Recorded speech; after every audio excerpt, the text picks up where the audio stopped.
happened and I thought you were him, then wouldn't I be afraid of you? I don't know. I guess it depends on what trauma actually occurred. But if you find that out, it will not only help Ashley, it will also lead you back to your brother.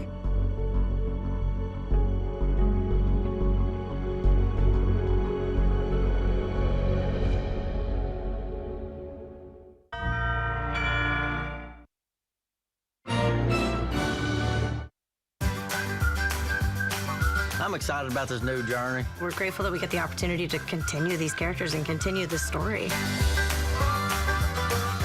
I think it's going to be really fun. Georgie and Mandy Cooper. I'd go to a barbecue at their house.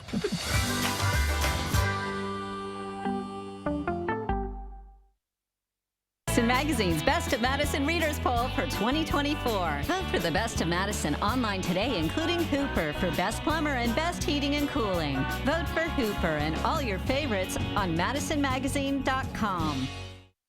Why was it important to have Pella match the look of your home?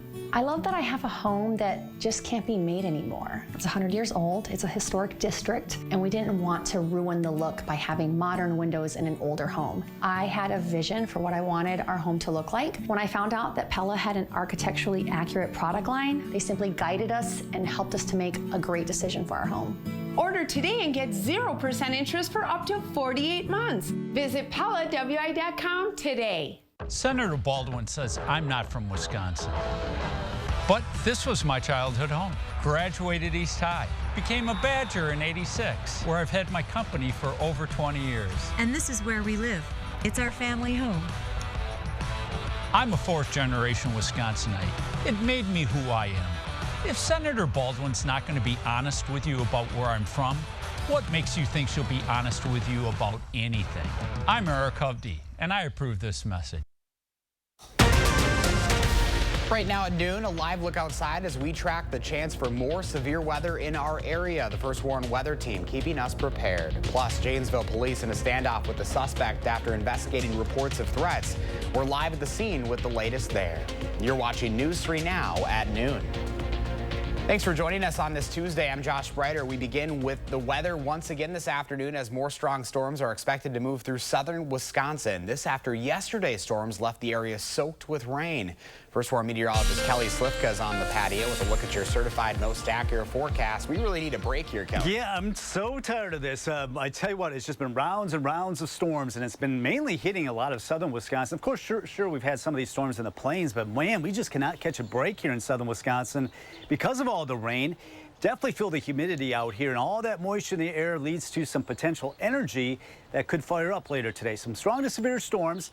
I don't think it'll be widespread, but once again, some of these storms could produce some hail and some damaging winds. Can't rule out an isolated tornado.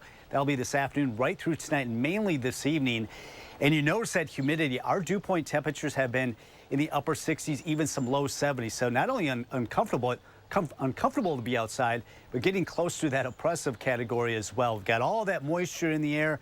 Dew point right now in Madison is at 68. Dew point at 70 in Lone Rock, 73 in Monroe, 72 in Watertown. So the atmosphere is juiced up, and that will lead to some more rain. This is what it feels like when you factor in that humidity. So when you get that dew point in the upper 60s and low 70s, it really makes it feel uncomfortable. So it does feel like the lower 80s many areas where we are seeing these temperatures continuing to climb. This is the heat index right now in Middleton. It feels like 87 in Cross Plains as well. Currently at the airport, it feels like 84. We are starting to see a little bit more cloud cover in, so at least the sun isn't baking us as much as it was earlier. Right now, our future track radar, noticing some of these storms starting to fire up, mainly off to the west of Madison, over there in Grant County near Platteville. Lancaster can expect some of these showers as well. Headed to the north. Some of those isolated cells do have the potential of producing some strong winds and also some heavy downpours. Can't rule out some isolated hail. The main severe weather threat right now is off to the west in the Minnesota, Iowa area, right along I-35. We'll get the remnants of that later tonight. It will likely come in a weakened state, but that probably won't be until as we get toward the midnight hour. So the clouds are starting to move in from the south with this storm system. We are looking at temperatures already in the lower 80s with that south wind at 14.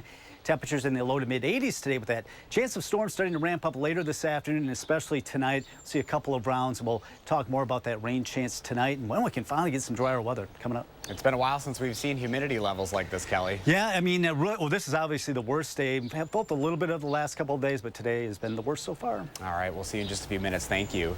With another alert day in the forecast, make sure you have our First Warn weather app downloaded to your smartphone. You can find it wherever you get your apps. Continuing coverage in Rock County this afternoon, where Janesville police are in a standoff after investigating reports of threats. News 3 Now's Maddie Heimsch is live near the scene. Maddie? Yeah, Josh, we're seeing crews here standing down, wrapping up that standoff. Court Street behind me is open to traffic as of just a few moments ago. We've been on the scene here for about 2 hours. Take a look at some video we just took of SWAT teams here smashing in car windows, putting cameras in the windows of the home, and an armored vehicle smashing through windows and doors trying to get into that scene. We overheard on the scanner moments ago directions for officers not to touch or move anything in the home. Now, we know that crews were originally called to the home early this morning to investigate a domestic violence incident, and the suspect did fire several shots at officers while they were talking to him, but no officers were injured. We'll continue to provide updates throughout the day as the situation develops, but for now, reporting live in Rock County, I'm Maddie Heimsch, News 3 Now.